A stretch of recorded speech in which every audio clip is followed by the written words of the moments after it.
Blog Talk Radio.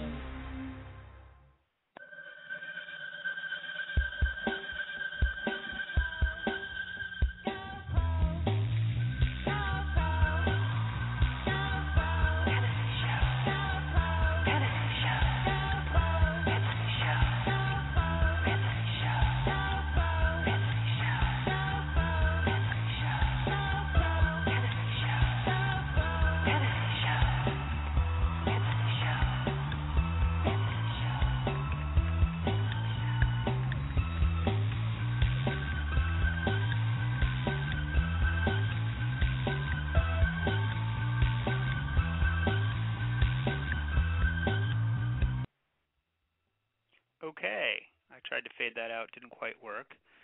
Still working on the dashboard here, getting the old switchboard in order. But it is time for the Go Pro Fantasy Show. I am the Fantasy Geek, fluent in 8 languages, if you count English 8 times. I tried to line up another interview this week because I know 2 voices are better than 1, but no dice.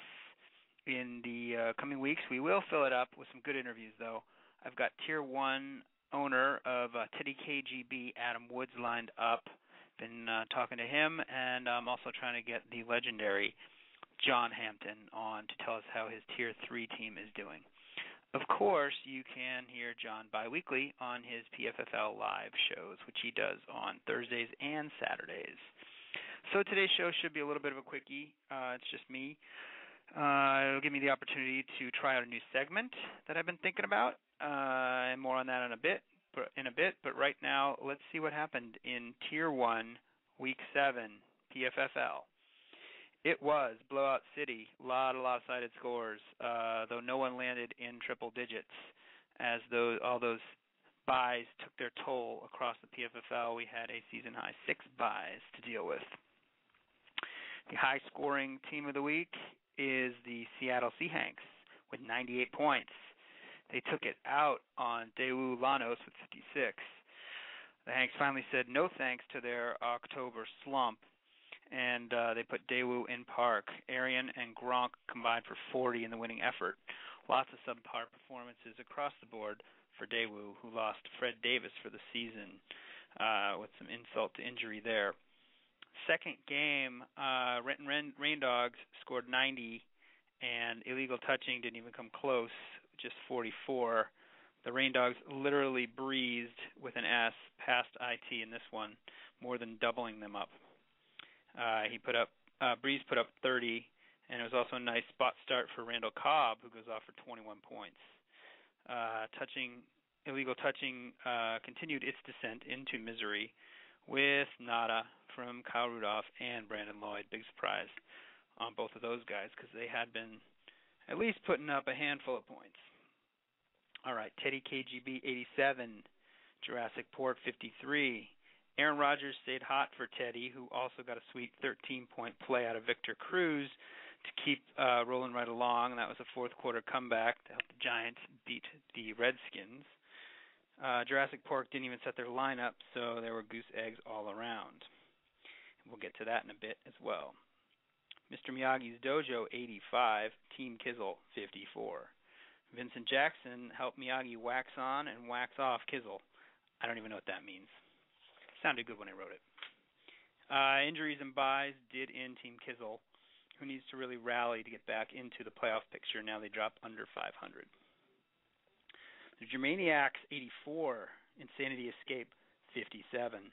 Getting Fred Jackson back has made a big difference to the Germaniacs. They handled Insanity with little issue, but Insanity did suffer a big blow, losing MJD with a foot injury. Latest on that, well, we'll get to that when we get to the injury section. I'll save that, a little radio tease for you there. All right, Confused Octopi, I pronounced it right for once, 78, Tier 1 Imports 74. It was a big upset without big scoring. Another low 80s score could have kept the Imports unbeaten, but alas, a down week from banged-up Trent Richardson ended the dream of an undefeated season in Tier 1. The Octopi, quit quietly, though, moves to 6-1, kind of overshadowed by Tier 1, but they're looking quite good themselves, and they sport a very potent 1-2 punch at wide receiver with Brandon Marshall and Jordy Nelson. All right, so those are the game recaps. Now let's see how that shook out and shook up the Tier 1 Top 12 poll for Week 7. Coming in at number 12, Jurassic Pork, 0-7. Previously number 11. They're not even trying anymore, and that's sure to bring the wrath of the fantasy gods and podcast hosts everywhere, including me. Number 11, Illegal Touching, 1-6. They moved up a spot. Hey, at least they won a game, and they're still trying. Number 10, Insanity Escape, 2-5. I actually think you've got a solid squad, just rotten luck. I do have a sound clip for you for that one. Dr. Evil. Throw me a frickin' bone here. No one's throwing you a bone with the 2-5 record at this time, but I do like the lineup. You never know. Win a few in a row, you're back in it. All right. Number 9, Mr. Miyagi's Dojo, 2-5, but you were a one-win team, so it must feel good to win again and get back into the win column. Number 8, Team Kizzle, 3-4. Hide your eyes. It isn't pretty right now. Number 7, Daewoo Lanos. Mike Wallace dropped more balls than one of those mega lottery machines that spits out all those numbers. That guy had hands of stone on Sunday night.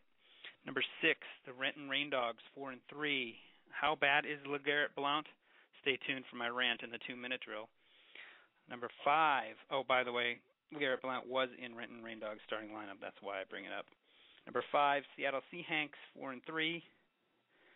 They found a fourth contributor to go along with their big three of Eli Manning, Arian Foster, and Gronkowski. Oh, I'm sorry, the big three is actually Calvin Johnson, and he didn't do very much. So the fourth contributor this week was LaRod Stevens-Howling, who had a great week. Normally, the Seahanks are powered by Gronk, Foster, and Calvin Johnson, with Eli Manning chipping in as the fourth guy. This week that was Howling. Moving on.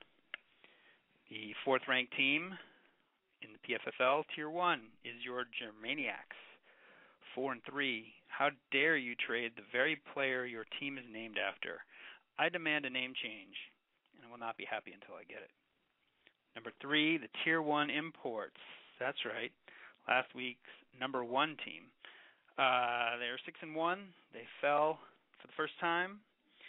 It was a nice job rostering Jonathan Dwyer by Colin Mills, but he needed to start him if he was going to win. Tough play. I mean, the guys he started were solid, so there really was no room for Dwyer, but if he was in there, 120 yards rushing would have gotten the job done. All right, your runner-up coming in at number 2, Confused Octopi, 6-1. Brandon Marshall's quick score on Monday Night Football hooked you up with a huge come-from-behind win. And the number 1 team in all the land,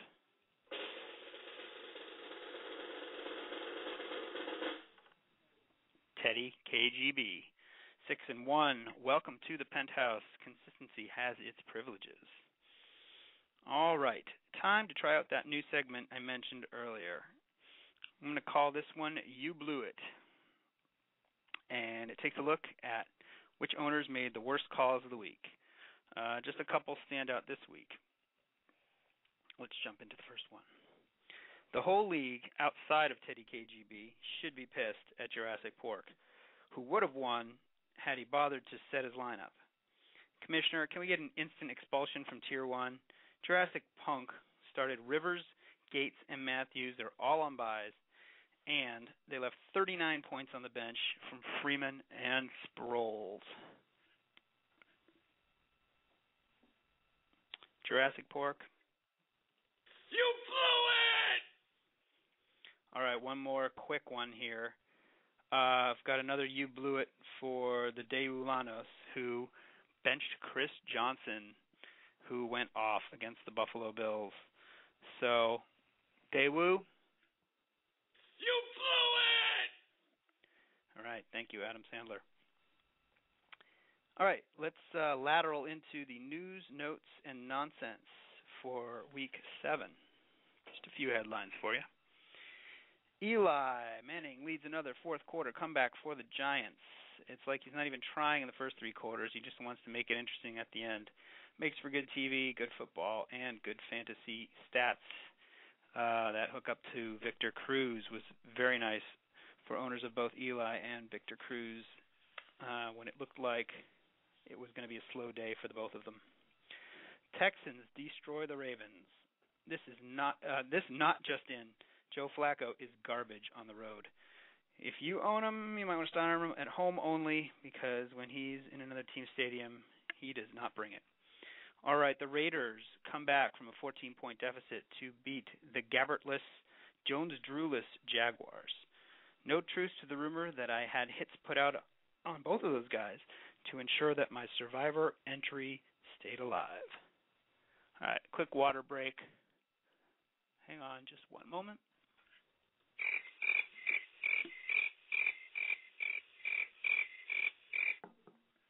Get out of here, crickets. All right, I'm back. Let's see who lit up the scoreboard in the all-work team.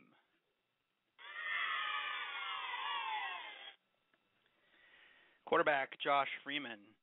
There's some proof that anyone can light up the Saints defense. Running back, the aforementioned Chris Johnson. He's back, or he just faced the Bills. Could be either one. Another running back, Arian Foster, as expected.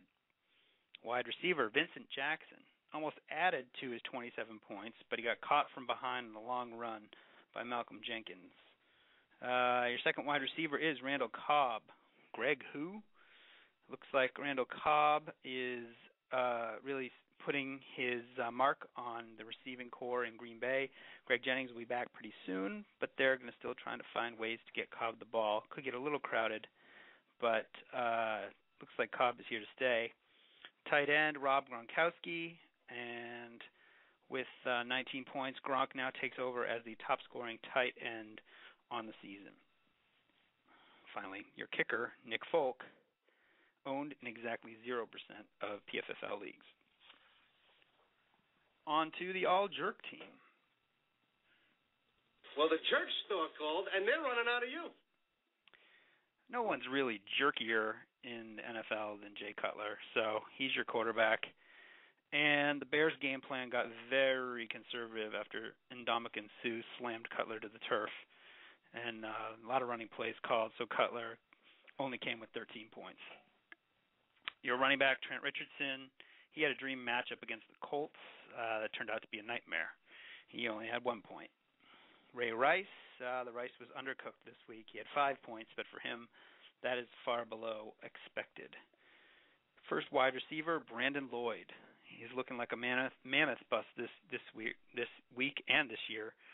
He had a goose egg. And then your second wide receiver, Larry Fitzgerald, he got skeletoned. Basically, again, that problem of having no quarterback to throw to him rears its ugly head. Tight end, Vernon Davis, he got shut out. Tough matchup. Again, bad quarterback throwing to him. Looks like Alex Smith's in a bit of a slump, so Vernon Davis is suffering. And your kicker, Jason Hansen. Just 1 point. Hope nobody was waiting for Hansen to come up big on Monday night because they were sure to be disappointed. Okay, time for the commissioner's favorite segment, Inked and Axed. All right, your quarterback is Josh Freeman. Whoa, let me take that one again. You blew it! Should have said Josh Freemanis and Petties with today's Groupon. It's hard to spell that out sometimes, and these nicknames get a little tricky. Recent success is due to facing the Swiss cheese defenses, but there are a lot of Swiss cheese defenses in the NFC South, so he could be worth adding for a spot play. Your running back is LaRod Stevens Howling Part 2, Your Sister is a Werewolf. Really quality flick from the mid-'80s. It's just in time for Halloween, so move over, William Powell. Now LSH is here, and he's getting goal line carries despite being 5'7".